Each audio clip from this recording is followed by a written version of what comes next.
Shabbat Shalom. Shabbat Shalom, mes bien-aimés. J'espère que vous allez bien et que vous restez toujours vigilants et prudents et que vous respectez toujours, évidemment, les consignes de distanciation, le port du masque et de vous laver souvent les mains. C'est très important, c'est pour l'instant l'un des seuls moyens que nous avons pour lutter contre ce virus. Donc je vous veux en bonne santé, mes bien-aimés. Et je veux vraiment que cela puisse durer. Donc, protégez-vous. Protégeons-nous, protégeons les autres. Que l'Éternel soit avec nous. Alors, dans la continuité de notre étude, dans cet itinéraire ouvert de Atefila, la prière, nous allons bien entendu élever le niveau, mais j'ai voulu également rester simple et pratique. Pourquoi? Parce que la prière, elle a un sens et un but précis dans ce qui est la prière individuelle, familiale, mais également collective. On prie seul, on prie en famille, mais on prie tous ensemble. Et je crois que c'est quelque chose de très important. Et vous verrez que c'est une force et une puissance. Notre étude aujourd'hui, elle portera sur quelque chose qui est relativement très fort et très puissant. C'est un message d'une grande puissance, bien-aimé. Et je vous promets que ça va atteindre vos cœurs et vous transformer et également vous aider à comprendre des choses qui vont peut-être changer votre façon de vous adresser à Dieu. Oh, vous verrez. Il y a un message d'une telle puissance pour libérer vos cœurs. Alors, je suis convaincu que ça changera non seulement votre façon de prier, mais que ça transformera réellement dans les temps futurs votre relation avec Dieu. Lorsque l'homme prie, de quoi est-il conscient dans ce moment? Alors, comme nous l'avons vu, celui qui prie se détache de la matérialité, de la temporalité, de son univers pour s'attacher à Dieu, totalement, à son Seigneur Tout-Puissant. Ce qui signifie tout simplement que lorsque je prie, je m'attache à Dieu. Waouh! Ce qui crée un mouvement. C'est celui de sortir de son ego, de soi-même, de sa pleine conscience de soi, afin d'entrer dans quelque chose de différent. C'est-à-dire, et c'est ce qui est magnifique, parce que nous sortons de quelque chose de nous-mêmes pour entrer, ça veut dire que nous renonçons à une autorité temporelle à laquelle nous sommes liés, et nous entrons dans l'acceptation de la reconnaissance de l'autorité éternelle de vie que seul Dieu possède. Il est la lumière, et il est la lumière de l'infini.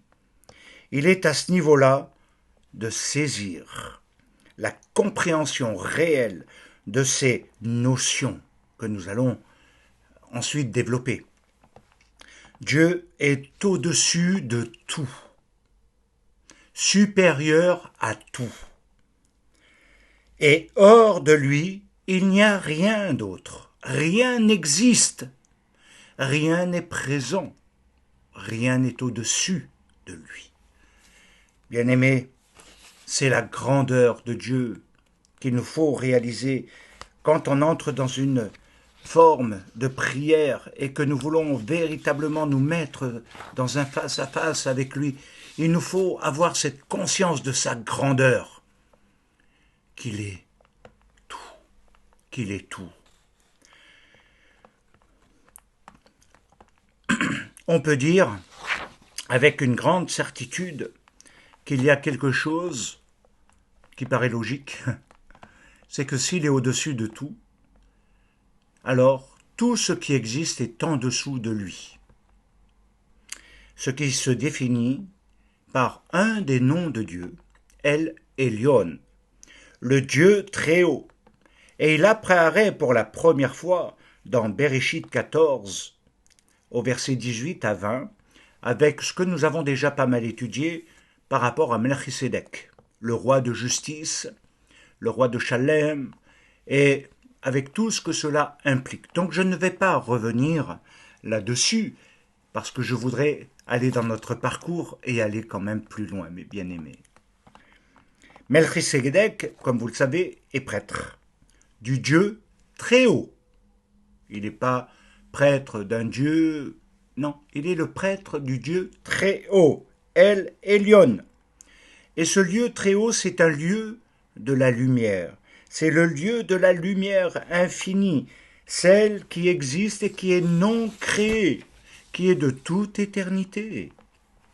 Il nous est dit dans 1 Timothée 6,16, et il y a un terme qui est purement lié au grec, où il est dit à l'intérieur immortalité.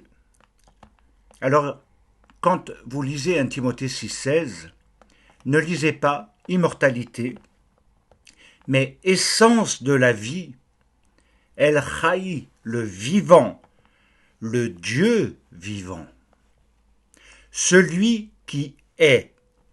Il est vie, et ce qui implique et signifie tout simplement qu'en lui, il n'y a aucun niveau de mort, de corruption, de quoi que ce soit qui peut donner, même si c'est infime,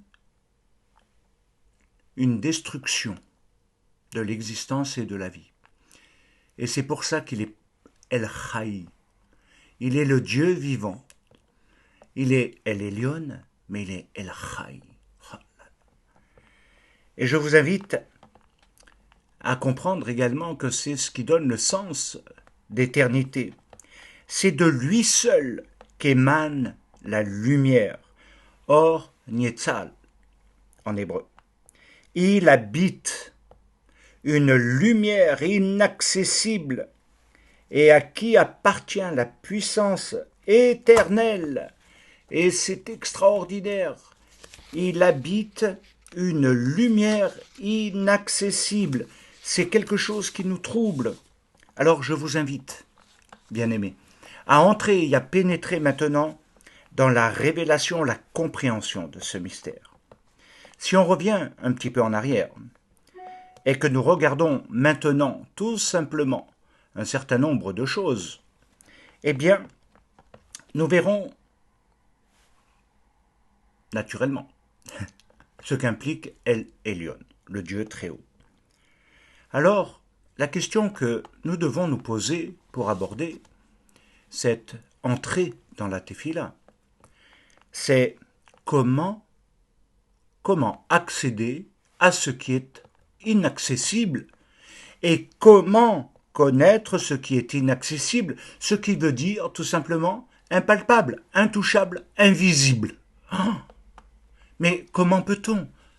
Lorsque je prie Dieu, c'est dans cet état de pensée, de conscience que je dois être.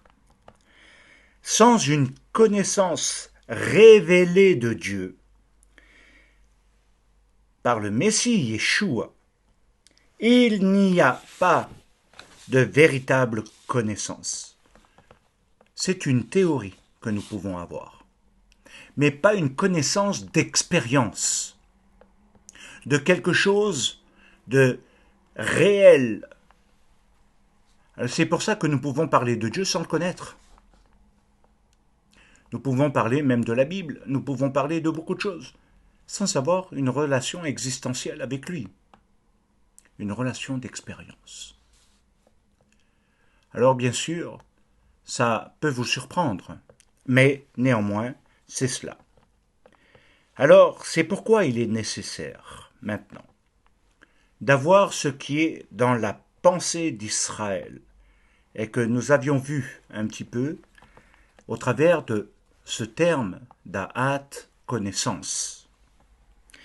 La connaissance, dans ce cas précis, par rapport à la Tefila, la connaissance pour être attaché à lui.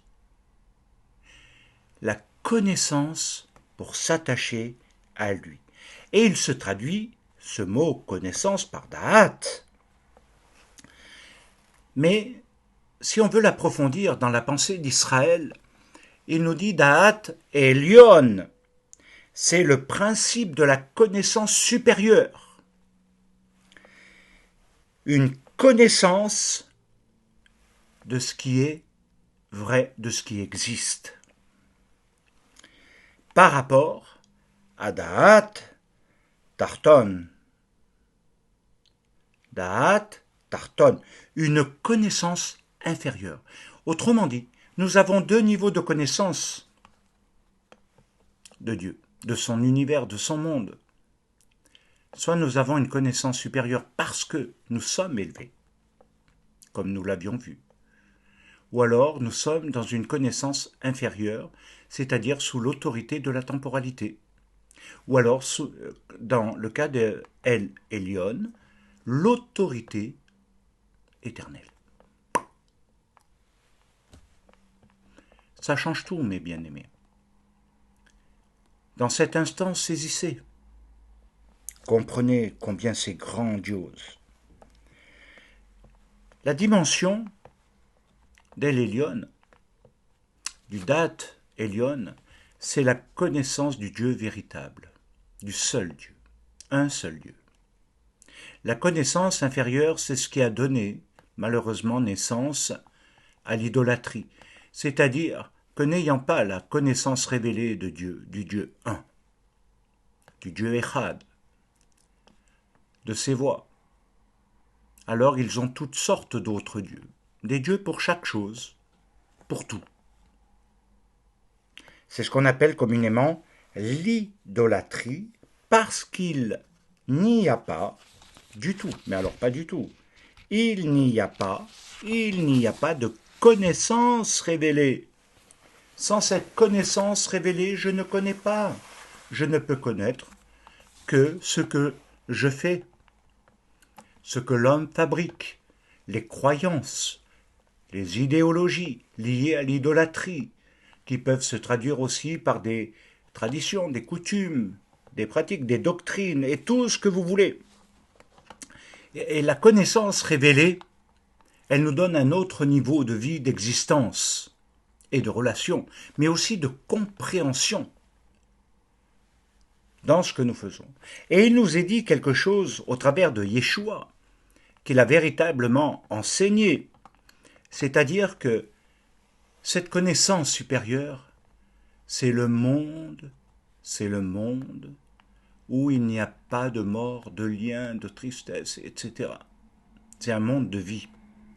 Le monde inférieur, c'est un monde d'asservissement, d'esclavage, en tout genre, où nous avons recours à toutes sortes de choses pour pouvoir être libérés, guéris, etc. Et d'où plein de gris-gris, plein de choses comme ça qui peuvent malheureusement se vendre. Et les gens y croient. Alors qu'a enseigné Yeshua? Il dit, vous connaîtrez Émet. Et Émet vous affranchira. Ça veut dire que seule cette connaissance de Dieu nous affranchit, nous libère. Pourquoi? Parce qu'elle est devenue une connaissance révélée. Et seule cette connaissance conduit à la révélation du nom, du tétragramme, et de celui qui a été envoyé, Yeshua Mashiach. Et ceci passe par deux niveaux. Le premier, par la connaissance de la pensée que l'on appelle également l'intelligence. Et le deuxième, c'est le niveau de la connaissance par le cœur, par l'émotion, par le perceptible, ce qui est mémorisé dans ce qui est vécu à l'intérieur aussi de soi. Et pas simplement d'avoir une connaissance qu'on peut qualifier également d'intellectuelle. Je sais tout, j'ai tout étudié, et je défends que ce que je crois dans ce que j'ai étudié, mais je n'ai pas une connaissance du cœur, de l'expérience, de quelque chose qui vibre et qui me fait vibrer, de quelque chose qui devient esprit et vie. Et c'est là que nous devons aller maintenant, bien-aimés. Ceci signifie tout simplement que dans une réalité pratique de la pensée d'Israël, méditer et prier. Méditer, c'est réfléchir, c'est analyser, c'est penser. Et vous comprenez bien que là, il y a une réflexion. Il ne peut pas y avoir une connaissance de Dieu sans une connaissance qui va passer par la méditation. Et qu'a-t-il dit à Yehoshua avant d'entrer?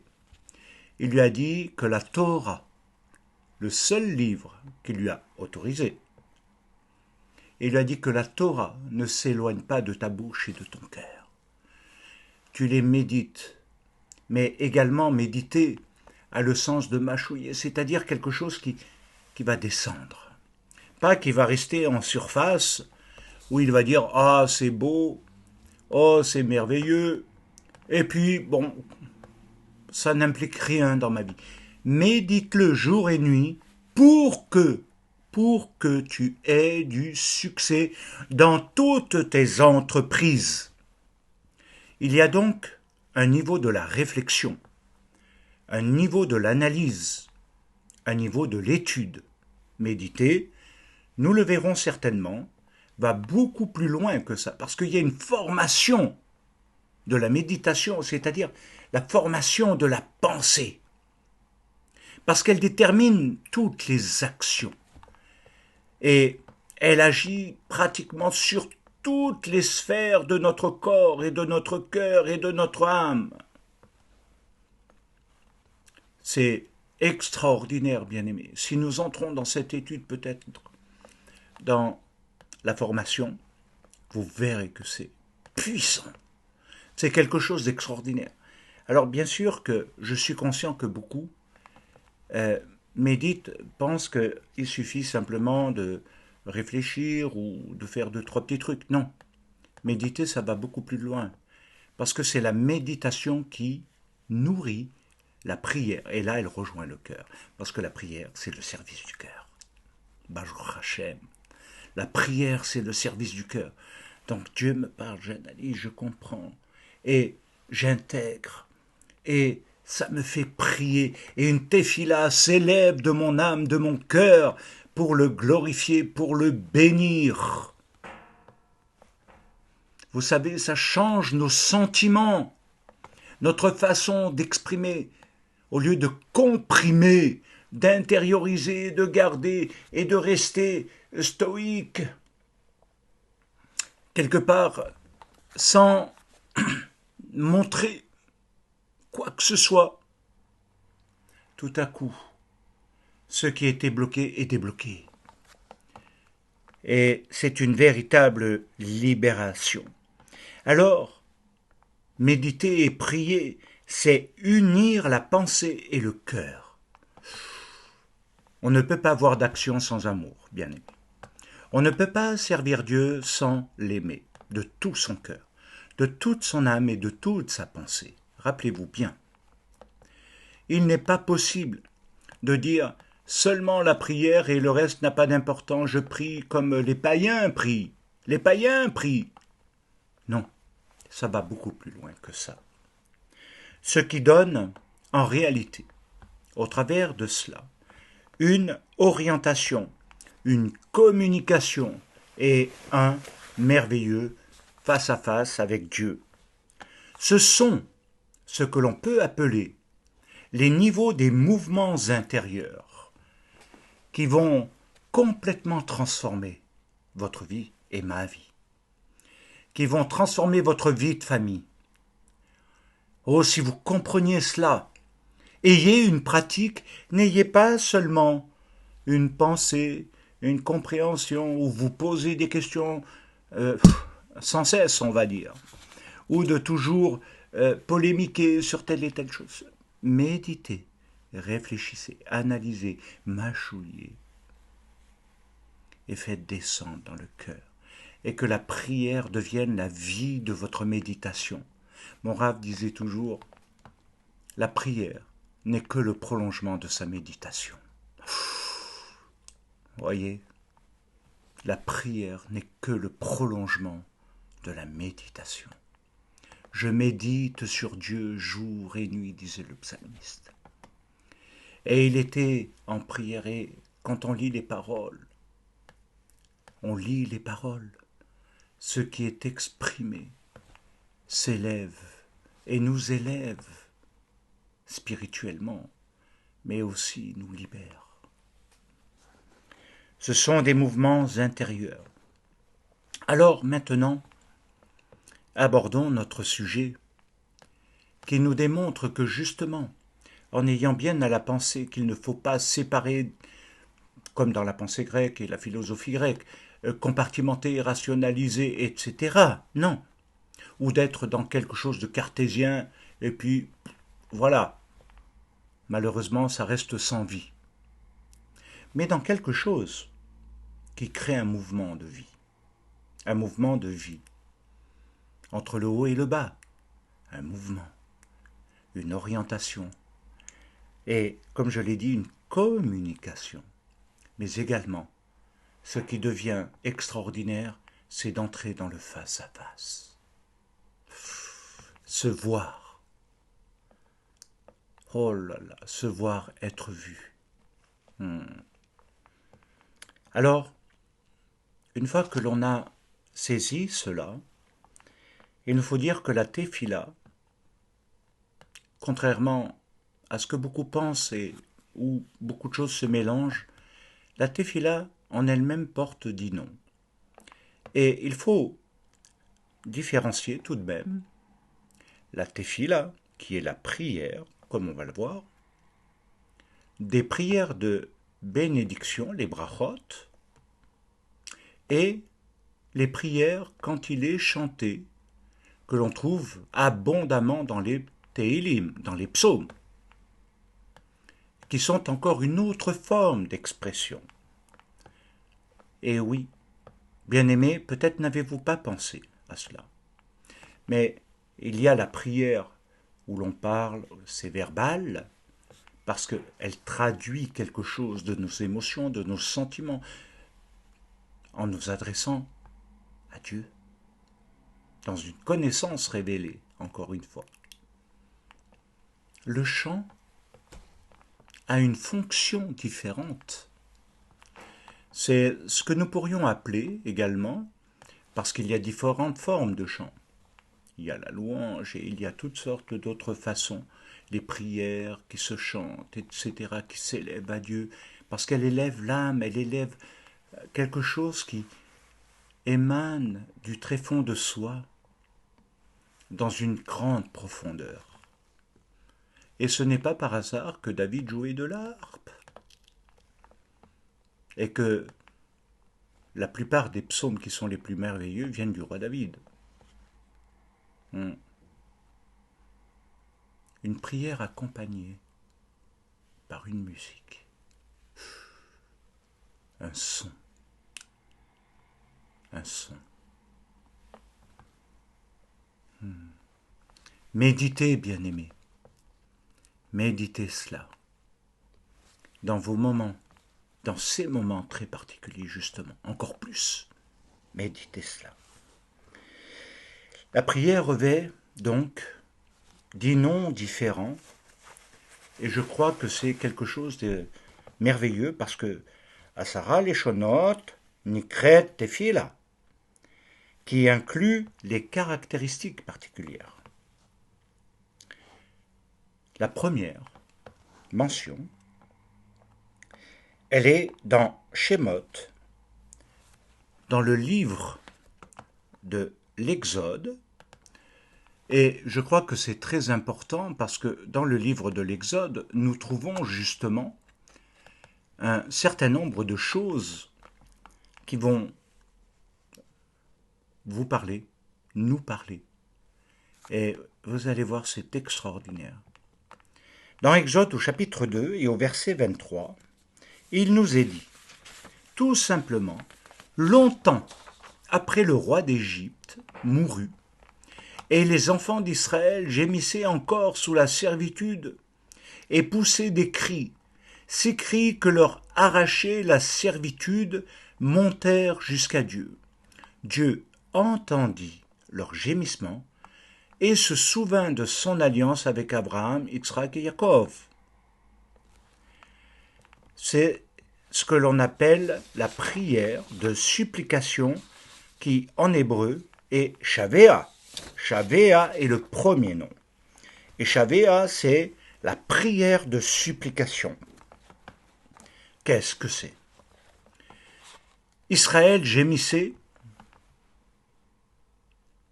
à cause de la servitude.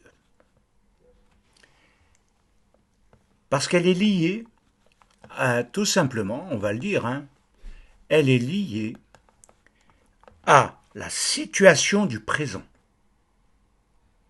qui n'arrive plus à contenir la douleur, la souffrance, parce qu'elle a la mémoire d'un passé libre, d'un passé différent. Bien-aimés, je ne sais pas si vous avez fait attention à cela, mais la mémoire d'un passé qui était libre. Autrement dit, d'une période qui n'était pas présente, nous amène à un constat d'une douleur et d'une souffrance qui est liée à des liens de servitude.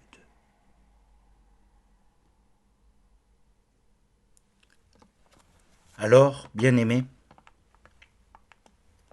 cette servitude, bien entendu pour le cas des Hébreux, elle est physique, mais nous savons qu'elle a aussi sa réalité spirituelle. Nous ne pouvons pas dissocier le physique et le spirituel à ce niveau-là.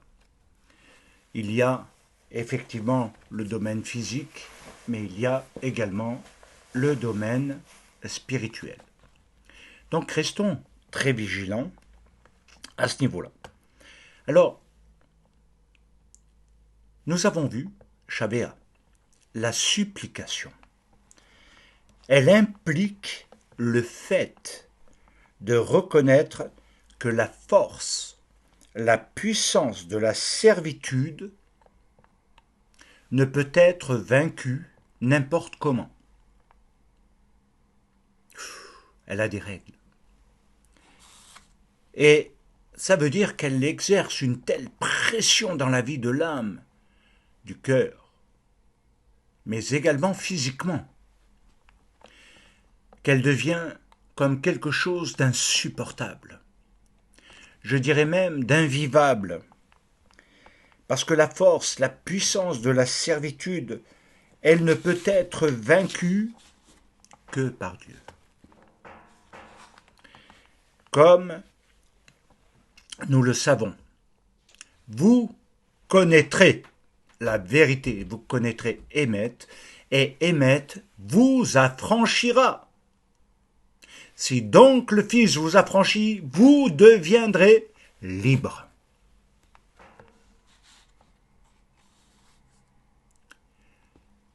Alors, ce qui va permettre l'action de cette libération va être lié à la compréhension de la supplication.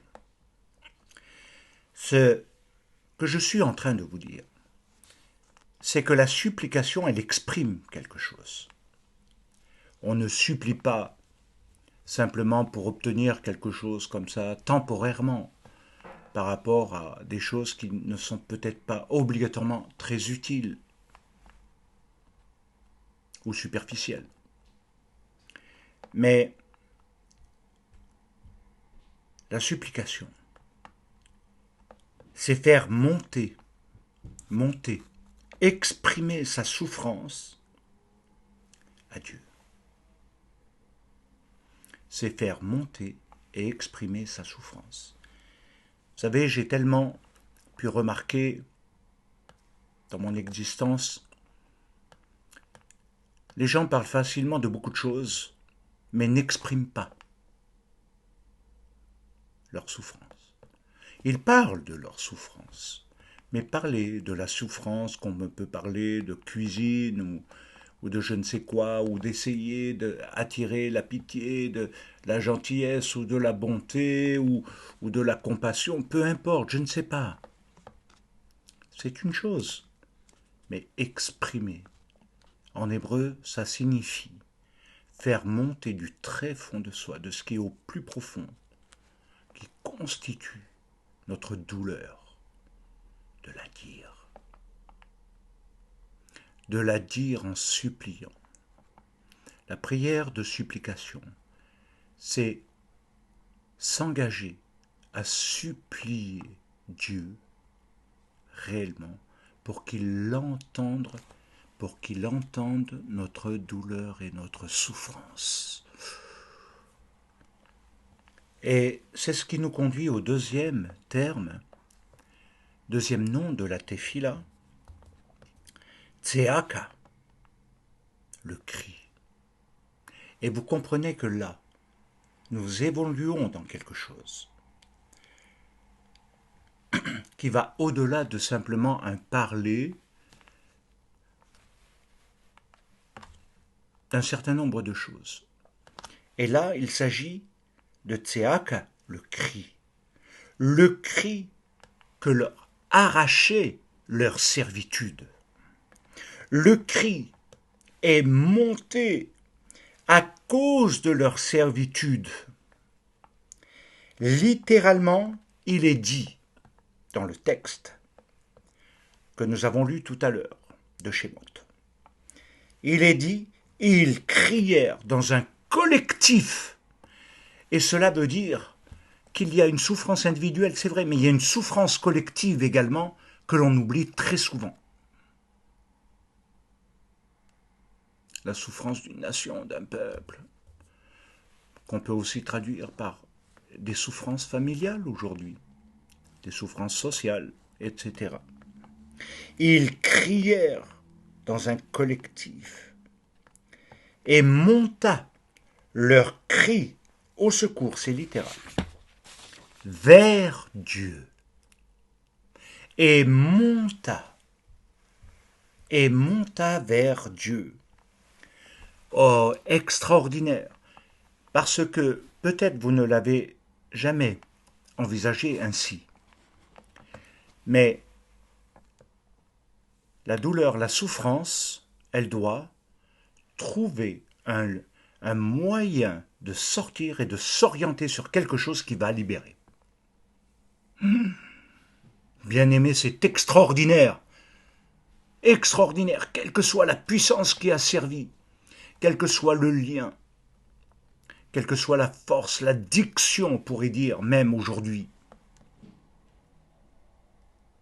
Si elle devient une souffrance et non un ami, un allié, une excuse, alors à ce moment-là, elle doit sortir. Mais qui? Vers qui? Elle monte, dans notre cas, en tant qu'hébreu messianique, vers Yeshua Mashiach. Et je voudrais vous dire que l'orientation, ici, c'est réellement quelque chose qui crée le mouvement, de quelque chose qui pourrait rester dans le niveau inférieur, dans le bas, dans l'autorité de la temporalité.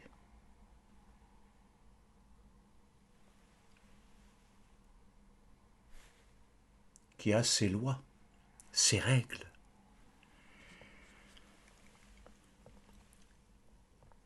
L'orientation fondamentale vers le haut.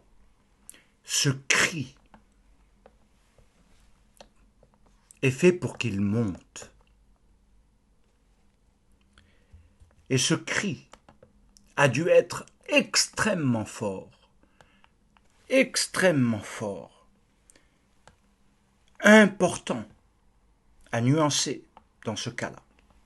Ce n'est pas se plaindre, le cri, Ce n'est pas dire ah nana, je souffre, ah j'ai mal, ah j'ai ceci, ah ça va pas, oh je sais pas, oh etc. Ce n'est pas de la plainte. Ça ne veut pas dire qu'il y a une profonde souffrance. C'est se plaindre. Ce n'est pas pareil.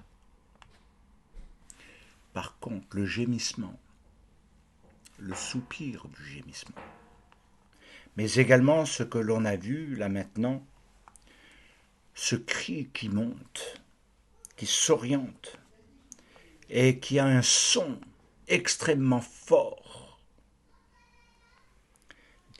mais qui n'est pas une plainte, mais qui est quelque chose qui n'arrive plus à être contenu à l'intérieur de nous-mêmes.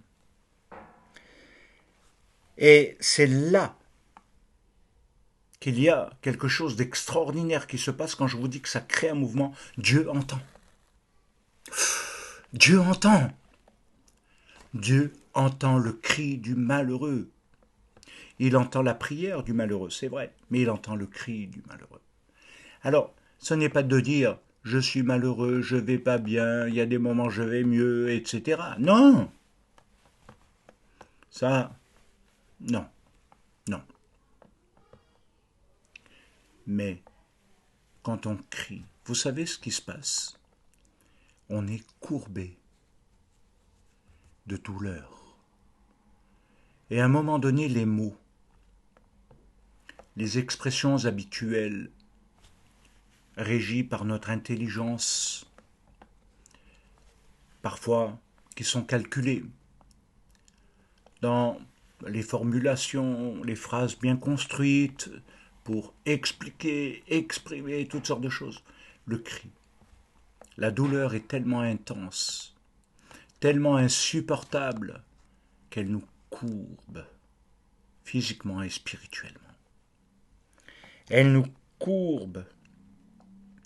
Et là, il y a un cri. Et vous savez à partir de quand ce cri se met en place? Lorsque vous êtes dans l'impuissance de régler ou votre problème ou celui des autres, quand à un moment donné, il n'y a plus aucune solution. À ce moment-là s'élève le cri profond de l'âme qui monte vers Dieu. Et ce cri, Dieu l'entend. Il entend la vraie douleur, la vraie souffrance de celui qui veut être libéré de la servitude. C'est pourquoi le temps de Pessah est toujours important. Cette libération de la servitude pour entrer dans des temps nouveaux, pour sortir du pharaon, de l'Égypte, de la temporalité, pour devenir un homme nouveau, extraordinaire mais bien-aimé, cet itinéraire que Dieu ouvre comme un chemin de vie devant nous. Alors ce cri intérieur que Dieu a entendu ou que, par rapport aux Hébreux, par rapport au texte que nous avons lu, il aura suscité un libérateur qui est Moshe, mais quand on inverse les lettres de Moshe, ça forme Shem, le nom. Et cela veut dire que c'est au nom de Yeshua, Mashiach, parce qu'il n'y a aucun autre nom, Enchem Racher, par lequel nous puissions être sauvés. Aucune force, aucune domination ne peut. Pourquoi? Parce que Yeshua a été élevé dans les lieux très hauts, au-dessus de tous les anges, au-dessus de tout l'univers, au-dessus de tous les humains, au-dessus de toute la création. Ah là là là. Ah là là. Et il s'est assis à la droite du Père. Bien-aimés, rappelez-vous encore une fois que Yeshua a dit, si donc le Fils vous affranchit. L'affranchissement est souvent, dans 99% des cas, lié à l'état d'esclave, l'asservissement par l'esclavage, devenir esclave de ce qui a triomphé de soi, de ce qui domine dans une force et une puissance invincible dont l'homme ne peut se libérer par lui-même. Et c'est là qu'entre la puissance de Dieu, la puissance de l'Éternel, qui délivre l'homme de son mal, de sa douleur et de sa souffrance. Il y a le cri, effectivement lié à tout ce qui est dans notre monde physique, palpable. Et il y a le cri spirituel. Le cri spirituel qui n'est pas un caprice, qui n'est pas non plus se casser les cordes vocales. Beaucoup pensent qu'il faut... ils confondent en fait entre parler très fort et avoir le cri. Je le répète, ils confondent le fait de parler très fort et le cri intérieur, spirituel, de la douleur et de la souffrance, comme disait Shaoul, les douleurs de l'enfantement. Je souffre à nouveau les douleurs de l'enfantement pour que ma chiar soit formée en vous. Il n'a pas hurlé,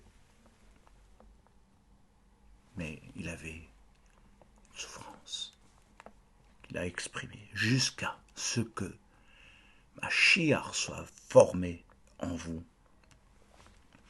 Alors le cri spirituel, ce n'est pas lié à du caprice, mais c'est celui de cette douleur, de cette souffrance profonde qui peut toucher les zones même les plus inexplorées de notre être. Ce que je veux dire, il y a les souffrances, sans entrer au-delà, aujourd'hui, les douleurs de ce qui est mémorisé dans l'inconscient, depuis la conception de l'enfant, à sa naissance et ensuite à son existence. Tout est dedans. Il peut y avoir différentes formes qui peuvent se traduire par des troubles comportementaux, affectifs, identitaires, etc. Il peut y avoir tellement de choses. Elles sont liées au domaine de l'inconscient.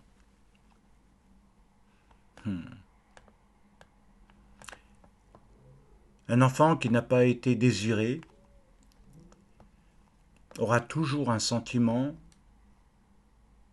d'abandon,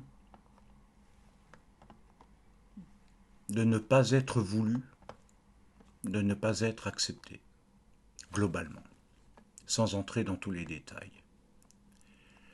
Un enfant qui n'a pas été aimé, c'est après la naissance, souffrira toujours d'un besoin parce qu'il aura un déficit, que seul l'amour vécu en Yeshua comblera. Il aura un déficit toute sa vie durant. Et parfois, on pourrait les qualifier d'insatiables de l'amour. C'est jamais assez, c'est jamais assez. Il faut toujours plus, toujours plus, toujours plus. Bien-aimés, ce sont des choses qui sont là depuis très longtemps, très souvent, mais qui à un moment donné dans l'existence deviennent des telles douleurs, des telles souffrances parce que ça a amené tellement de destruction, tellement de ruptures, de cassures en soi et avec les autres. Ça a tellement eu de répercussions et de conséquences que c'est une souffrance qui s'élève de plus en plus, mais qui ne trouve pas de guérison. Alors, il y a quelque chose qui est employé dans le texte que nous avons lu de Shemot au chapitre 2 et au verset 23, il gémissait à cause de la servitude. Et tout ce que je viens de décrire est une servitude de vie. C'est être asservi, dominé par ces, en quelque sorte, émotions, mais dans ces choses qui détruisent la vie.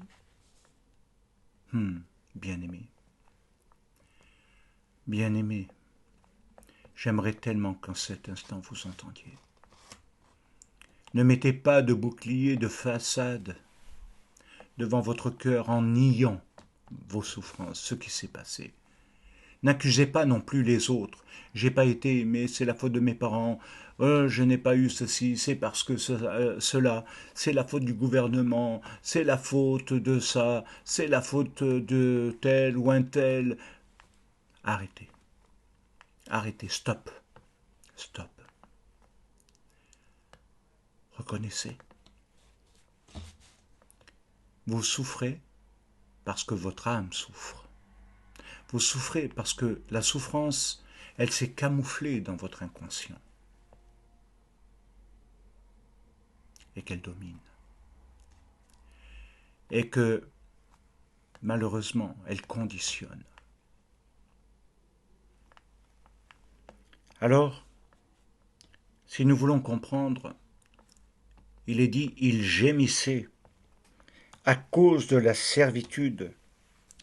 Mais c'était aussi celle, et il faut le comprendre dans le texte hébreu, dans la pensée d'Israël, et regardez comme ça va aller loin maintenant. Il gémissait, c'est vrai, parce qu'il vivait dans cet état.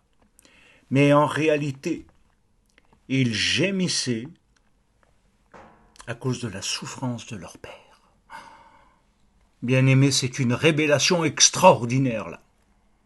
Il souffrait parce qu'il y avait la mémoire génétique, d'un code génétique, de l'hérédité, de la transmission. Les pères qui ont souffert. Elle est dans l'aujourd'hui. Vous savez, des fois, il y a des choses qui sont inexplicables. Il y a par exemple des personnes que j'ai connues et qui avaient pas obligatoirement, constamment, tout le temps, une pensée suicidaire. Il était très instable, mal dans sa peau. C'était quelqu'un de très gentil, mais malheureusement, avec un tel besoin d'amour, etc. Et un jour, il s'est pendu, tout simplement. Et en fait, ce que j'avais appris à ce moment-là, bien que j'étais très attristé parce que je ne m'y attendais pas, on m'a dit, son père a fait la même chose. Son arrière-grand-père a fait la même chose. Et on a l'impression qu'il y a une reproduction. Et ça m'a tellement marqué que j'en ai tenu compte dans beaucoup de domaines, dans les entretiens et autres. Je ne m'attarde pas sur ce qui est la pure plainte et traduite par toutes sortes de choses, non. La souffrance de l'inconscient, parce qu'elle traduit la souffrance des pères, qui se transmet dans les fils. Ils gémissaient à cause de leur servitude, nous est-il écrit. Et leur servitude, c'était aussi celle de leur père. Les pères ont été asservis, ils sont asservis dans la vie des fils. La souffrance non exprimée des pères, autrement dit.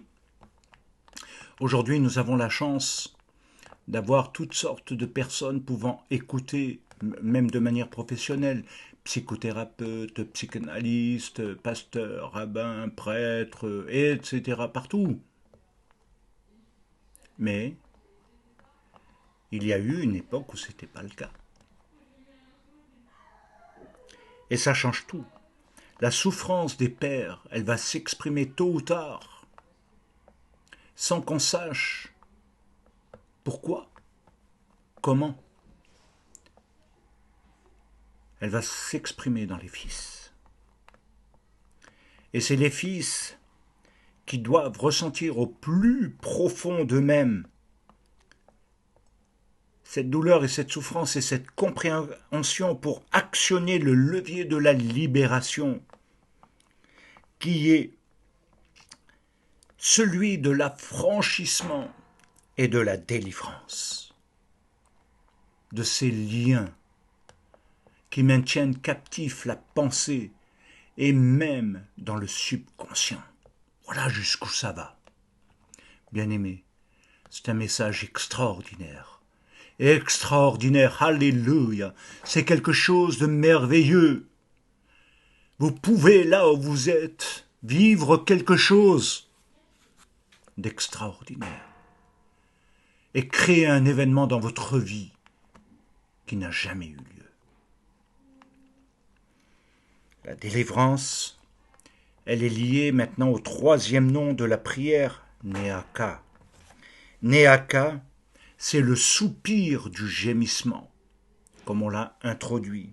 Ce qui veut dire tout simplement que dans le prolongement du cri qui exprime la douleur, il y a une continuité ininterrompue.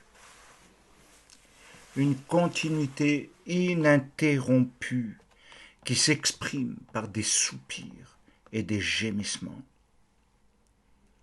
Et notamment, quand les larmes ne coulent plus, notamment quand les cordes vocales sont usées, parce qu'on peut crier pendant un moment, mais après, il y a ce qu'on appelle l'extinction de voix. On ne peut plus parler. Ça m'est arrivé, ça vous est arrivé. Mais il y a un relais, les soupirs et les gémissements, surtout quand la voix n'est plus. Le parler, le verbal s'éteint, s'arrête. Lorsque les cordes vocales sont épuisées, l'âme et le cœur continuent 24 heures sur 24. C'est dire l'intensité. L'intensité d'exprimer la souffrance. Et c'est cela, ce que la Torah et la Bible, le Tanakh, appellent faire monter jusqu'à ce que Dieu entende sa prière, sa supplication. Jusqu'à ce que Dieu entende. Et il nous est dit quelque chose de très important, bien-aimés, que nous pouvons trouver dans Éphésiens, au chapitre 6 et au verset 18. Il nous est dit, faites en tout temps par l'Esprit toutes sortes de prières et de supplications, veillez à cela avec une entière persévérance et priez pour tous les saints. Alors, il y a quelque chose qui est mal traduit. Il est dit, en tout temps, priez. En tout temps, kairos. Pas dans la dimension chronos. Dans une autre dimension du temps. Mais également de prier par toutes sortes de prières et de supplications.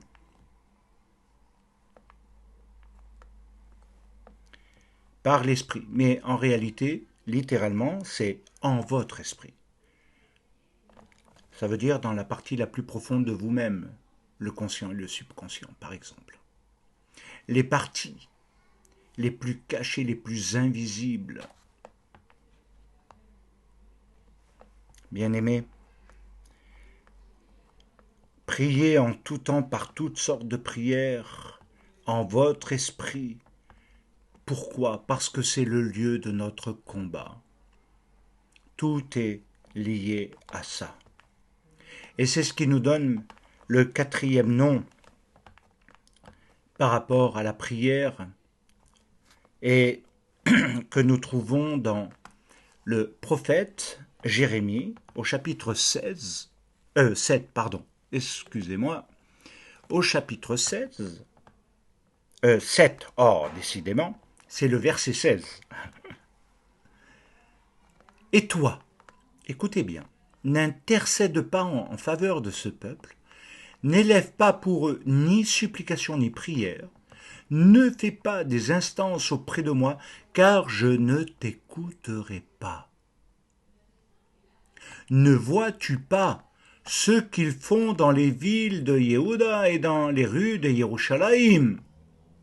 Les enfants ramassent du bois, les pères allument le feu, et les femmes pétrissent la pâte pour préparer des gâteaux à la reine du ciel et pour faire des libations à d'autres dieux afin de m'irriter. Quel passage! Ce quatrième nom, c'est Rina. Alors il nous est dit dans le texte hébreu, Ve'ata al titpalel be'ad ha'am hazeh ve'al tisa va'adam rina u'tepila ve'al tibga biki eneni someach otach. Ce qui s'appelle, dans la pensée d'une traduction correcte, la supplication bruyante. Vous allez me dire, mais nous n'avons jamais entendu ça et puis nous ne l'avons pas lu. Écoutez, la supplication bruyante. Il est dit, et il est traduit d'ailleurs, par « ne jette pas de cris ». Ne jette pas de cris, est-il écrit dans le texte. Ne prie pas ou n'intercède pas,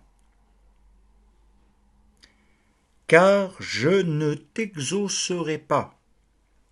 Ce qu'il faut entendre et comprendre à ce niveau-là, dans la supplication bruyante, c'est que Dieu, là, peut surprendre. Il n'exauce pas. Je ne t'exaucerai pas. Et il dit à son prophète, n'intercède pas, ne prie pas en leur faveur. Et là, il est clair que ça nous plonge dans quelque chose, parce que nous pouvons analyser, si vous lisez tout le chapitre du reste, vous comprendrez qu'il y a bel et bien une douleur, il y a bien une souffrance dans la vie du prophète. Et que cette souffrance et cette douleur, elle ressemble à celle de Shmuel par rapport à Saül, qui à un moment donné, l'Éternel, en lui adressant la parole, lui dit « Cesse de prier pour Saül parce que je l'ai rejeté. » Et quand on voit la vie de ce roi Saül, on est très surpris de sa dégradation, colère, irritabilité, pensée de mort, etc., jalousie, toutes sortes de choses qui se sont mises en place en lui et qui l'ont amené presque à une destruction, enfin, à une destruction, puisque la fin de sa vie est un suicide. Alors, c'est vrai que on pourrait être frappé par le mystère, et on sait bien que pour Saül, par exemple, l'une des raisons, l'une des causes, a été tout simplement parce qu'il s'est fait une idole. Il a pris l'interdit. Il a pris ce qui était interdit, qui était peut-être un test de Dieu, en lui disant « Tu ne prendras pas ». Et Saül va trouver comme excuse, dans une fausse teshuva, que c'était mal fait. Ces richesses étaient là, pourquoi sont-elles interdites? On peut les utiliser, elles peuvent nous enrichir. Réfléchissez, je pourrais vous donner tellement de pistes, mais j'aimerais que vous méditiez aussi. Je souhaiterais que vous puissiez approfondir les pensées, réécouter s'il le faut, mais cheminez, cheminez, cheminez, cheminez, et vous verrez. Alors, oui, on ne peut pas dire que Saül ne souffrait pas. il souffrait. Il souffrait, peut-être même d'un rejet de Dieu. Mais on ne le traduira pas comme ça. Et ce qui est paradoxal, c'est que Shmuel priait par amour pour lui, mais que même sa prière a été arrêtée, ou son intercession. Alors, ça nous pose problème. Pourquoi ce texte nous amène-t-il à comprendre que si d'un côté nous avons vu les supplications, le cri, la servitude, Dieu va envoyer Moshe comme il enverra Machir pour les délivrer, les faire sortir d'Égypte, les affranchir de l'Égypte.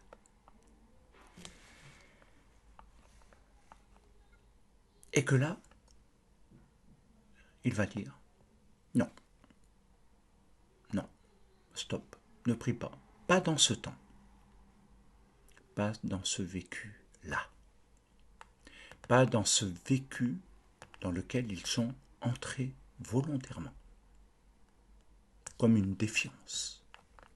Et cela veut dire que c'est une souffrance qui est liée à quelque chose où ils savent que Dieu n'est plus, les abandonne et où ils sont frappés. Ils sont frappés de toutes sortes de maux, de désarroi, même au niveau économique, etc. Mais ça va aller plus loin. Parce que l'attitude du peuple, elle est liée à l'idolâtrie, à ce moment-là.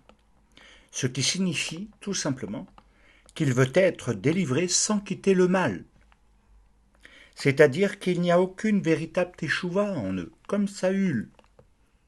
C'est-à-dire qu'il voudrait bénéficier des bénédictions, des brachot, etc., mais sans changer de vie, sans se conformer aux prescriptions de la Torah et du Seigneur, sans renoncer au mal et au péché, sans, autrement dit, une véritable teshuva, sans un véritable retour à Dieu qui restaure. Et cette teshuva, qui n'est pas accomplie, c'est-à-dire qu'ils ne veulent pas, ou on va le traduire un peu autrement pour l'instant, ils ne font pas le bien, mais commettent le mal. Continuent de commettre le mal, et ce qui est en horreur à l'Éternel. Ils continuent. C'est-à-dire que d'un côté, ils veulent bien les bénédictions de Dieu et connaître leur Dieu et que Dieu soit le Dieu d'Israël et que tout continue comme d'habitude, sans pause. Et d'un autre côté, ils sont en train de continuer comme si Dieu n'était pas leur Dieu. C'est clair que ceci va loin. C'est l'une des causes principales, bien aimés, des souffrances de beaucoup. Ils souffrent, et on ne peut nier la souffrance. Ils souffrent, ils ont toutes sortes de déboires, de difficultés, que parfois ils traduisent par malédiction. Et beaucoup vont prier, ou vont aller vers des gens qui vont prier pour eux, mais il arrive qu'ils ne soient pas libérés. Alors pourquoi ? Alors ça va peut-être vous surprendre, mais comprenez ma progression. Parce qu'ils servent les divinités du mal. Les divinités du mal par la rancœur, par le ressentiment, le non-pardon, le lachon hara, ils sont asservis par le mal. Ce n'est plus la même servitude par rapport à l'Égypte, c'est la servitude du mal. C'est-à-dire qu'ils ne veulent pas quitter, comme la femme de Lot est restée attachée, sachant que ce lieu n'a plus d'avenir, qui serait détruit, qui n'existerait pas. Elle n'a pas pu aller vers l'avenir dans ce que Dieu proposait et qui aurait pu être merveilleux pour ce couple. Non, Elle n'a pas voulu quitter. Son cœur était attaché à Sodome. Elle n'a pas voulu quitter. Et beaucoup ne veulent pas abandonner leur mal. Beaucoup disent, je ne veux pas pardonner, je ne peux pas pardonner, je ne peux pas, et je continuerai, je te demande pardon pour la critique, mais je continue. Et personne ne se rend compte que ça entraîne certaines choses. Et que, pardonnez-moi l'expression, mais ça pourrit un peu l'existence spirituelle. Parce que quand on prie, Dieu n'entend pas. Dieu n'entend pas. Parce qu'il garde ce mal. Autrement dit, il n'y a pas de véritable teshuva en eux. Ils veulent être libérés. Ils veulent être délivrés. Ils veulent guérir de leurs maux intérieurs.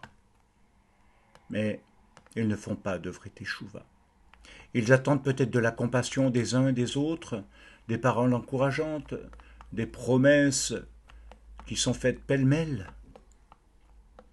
Mais la seule voie de la guérison est une teshuva, c'est-à-dire une rupture avec le mal. Mais ils ne veulent pas. Alors, il nous faut dire que quand ils ne veulent pas ou ne peuvent pas faire une teshuva, parce qu'ils gardent en eux une double pratique, quelque chose qui est incompatible, opposé, incohérent, une double pratique en ne suivant pas l'Éternel dans ses voies, ses commandements. Ils ont une religion de mélange. Une religion de mélange. Dans les temps de la fin, dans les temps du Hevle Mashiach, dans le temps du Erev Rav, ce sera le temps du mélange. Et les gens mélangent la sainteté avec le profane et machin. Mais Dieu nous pardonne et de toute façon, il n'y a pas besoin de faire l'effort. J'ai qu'à aller vers l'autre, il va prier pour moi, je vais être libéré. Mais non. Non. Et beaucoup restent dans des souffrances inexpliquées, dans des non-délivrances. Parce qu'il n'y a pas de vrai teshuva. Oh, ils veulent être libérés. Et ils sont capables de jouer sur tous les tableaux de manipulation. Mais une vraie teshuva, pas celle seulement où il y a un déchirement intérieur du cœur, un brisement réel de l'offense à Dieu, de l'avoir quitté pour servir les divinités étrangères, pour s'être mis sous leur coupole, leur autorité de temporalité, d'être sorti de l'appel. Bien-aimés, Yeshua nous a enseigné quelque chose de très important. Il dit bien, ce ne sont pas ceux qui disent Seigneur, Seigneur et qui prient à tout va et vient, qui parlent le plus de la Bible et de Dieu partout, n'importe comment, et dont leur vie n'est pas cohérente. Elle annule même ce qu'ils disent. Et Yeshua a parlé autant à ceux qui prétendent guérir, à ceux qui prétendent libérer ceci et cela, mais corrompus par l'argent, corrompus par le mal, corrompus par toutes sortes d'abus et de profits trompeurs. Yeshua a dit ceci, « Ce ne sont pas ceux qui disent Seigneur, Seigneur qui entreront dans Malchut. » Autrement dit, qui franchiront les portes du temple. Les portes.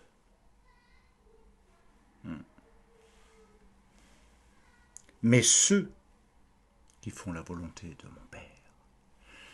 Il n'y a, et vous l'avez compris, ceux qui ne pourront entrer. Tout en disant Seigneur, Seigneur, n'avons-nous pas fait? N'avons-nous pas chassé? N'avons-nous pas... Élie, non. À réfléchir.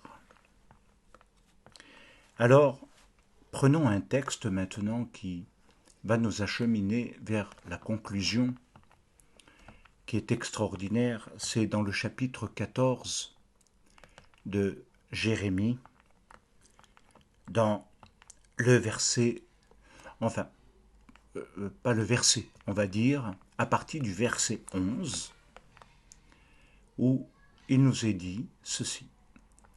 Voici que l'Éternel dit de ce peuple, ils aiment accourir ça là, ils ne savent retenir leurs pieds. L'Éternel n'a point, regardez bien, l'Éternel n'a point d'attachement pour eux. Il se souvient maintenant de leurs crimes et il châtie leurs péchés. Et l'Éternel me dit, n'intercède pas en faveur de ce peuple. S'ils jeûnent, je n'écouterai pas leurs supplications. S'ils offrent des holocaustes et des offrandes, je ne les agréerai pas, car je vais les détruire par l'épée, etc. Je répondis, ah Seigneur éternel, voici leurs prophètes. Les prophètes leur disent, vous ne verrez point d'épée, vous n'aurez point de famine, mais tout va aller bien. Mais je vous donnerai dans ce lieu une paix assurée.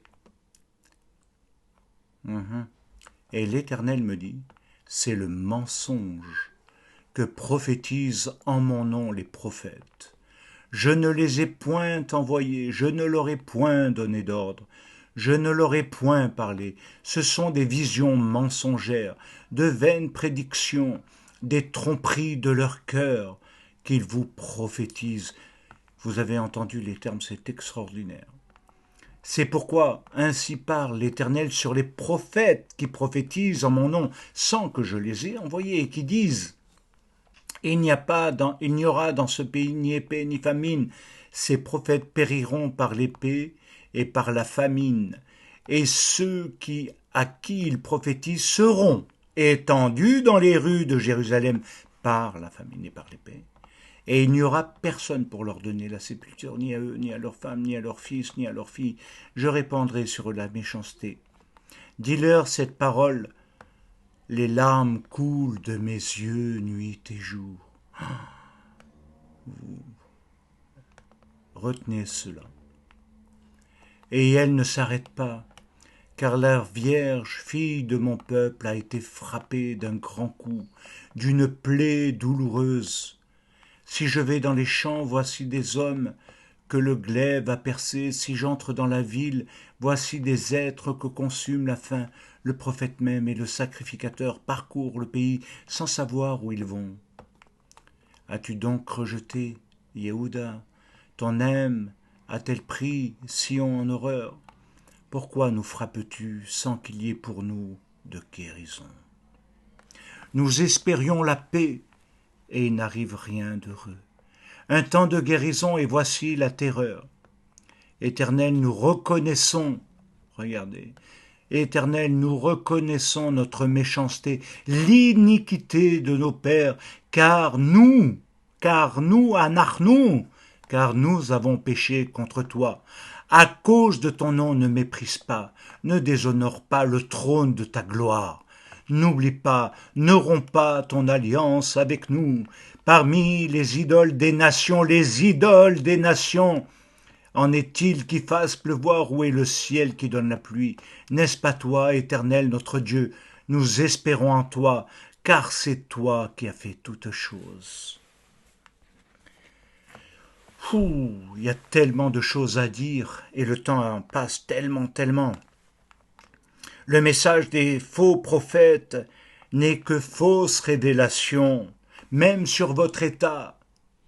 Ils disent diagnostiquer, voir, et des fois c'est de la tromperie de leur cœur. C'est ce qu'on appelle en hébreu une invention trompeuse. C'est pourquoi il est dit les faux dieux des nations. Et le seul vrai Dieu est le Dieu d'Israël. Quel Dieu sert aujourd'hui les hommes? Le Dieu de l'argent, le Dieu de ça, le Dieu de ça, le Dieu de ça. Quel Dieu servez-vous? C'est toute la différence. Qui voulez-vous servir? C'est pourquoi les dieux des nations, on l'étudiera peut-être une fois, à cause de cela, il est dit, pourquoi nous frapper d'un mal incurable? À cause des faux dieux des nations. La cause de ce mal est liée aux faux dieux des nations. Pourquoi nous frapper d'un mal incurable? Nous attendions la santé, mais rien de bon. Nous attendions le moment où nos maux seraient guéris, mais voici la terreur, la peur à un plus haut niveau. Mais voici la terreur. C'est le principe maintenant qu'il faut comprendre. Du roi Rahaz, Manassé, qui n'a pas pu marcher dans la voie et l'appel des pères. À la différence d'Ézéchias, qui a fortifié et purifié Jérusalem, qui a rétabli Pessar et la fête des pains sans levain. Il nous faut nous rappeler que Rahaz avait fermé les portes du temple. Les portes du temple étaient fermées, tous les accès à Dieu étaient fermés, et le mal, l'intention du mal ferme les portes du temple, ferme les portes du temple. Et il faut les ouvrir, et il faut des Ézéchias qui ouvrent les portes du temple pour qu'il soit purifié, pour que le culte à l'Éternel soit rétabli, que le Dieu réel et vrai puisse être à nouveau glorifié et exercer sa bénédiction. Parce qu'autrement les divinités font abattre le malheur et comme nous l'avons dit, un mal incurable frappe. Et personne ne peut délivrer, d'où tous les soins palliatifs. Bien-aimés, nous allons conclure parce qu'il nous dit que Ézéchias a même été frappé de maladie et il en a été guéri.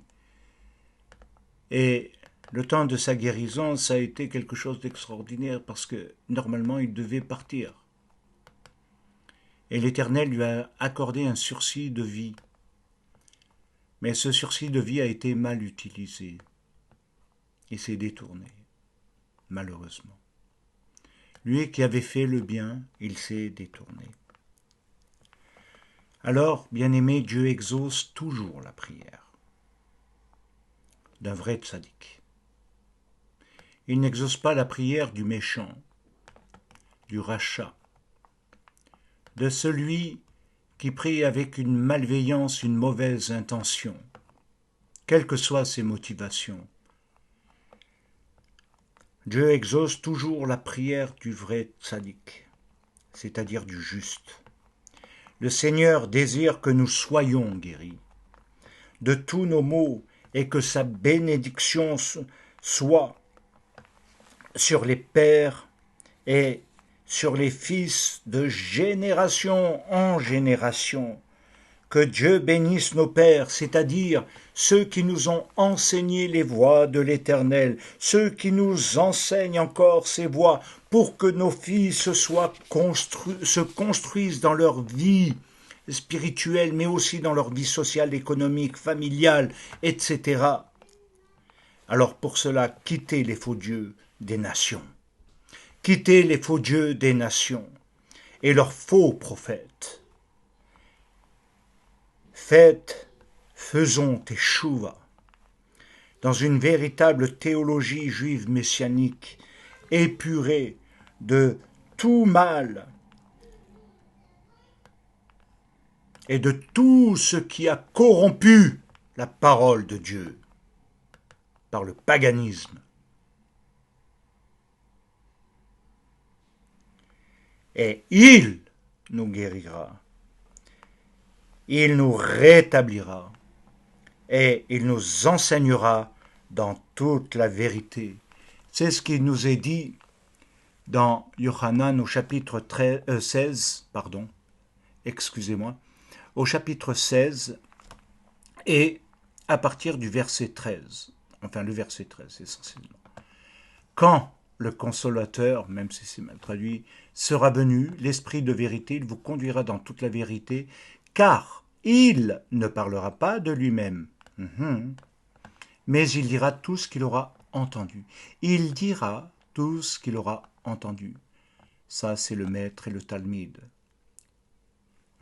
C'est le Père et le Fils. Il dira tout ce qu'il a entendu et il vous annoncera les choses à venir. Il me glorifiera parce qu'il prendra de ce qui est à moi et vous l'annoncera.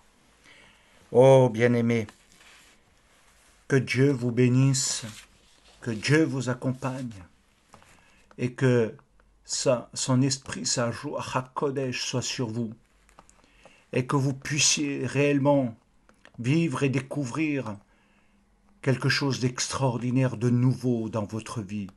Bien-aimés, Shabbat Shalom, Toda Rabba, oh, Alléluia, que Dieu vous bénisse.